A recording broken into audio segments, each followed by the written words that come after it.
In this tutorial, I'll show you how to use Bookings with Me in Microsoft Outlook so others can schedule meetings with you based on your availability. First, open Outlook on the web and sign in to your Microsoft account. Click the calendar icon from the left navigation pane.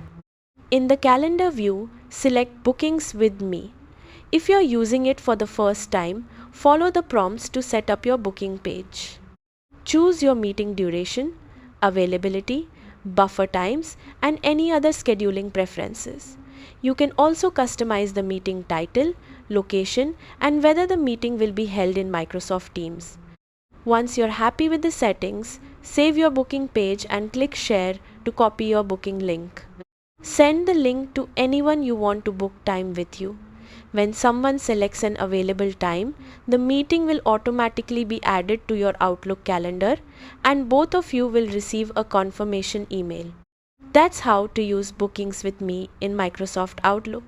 Thanks for watching.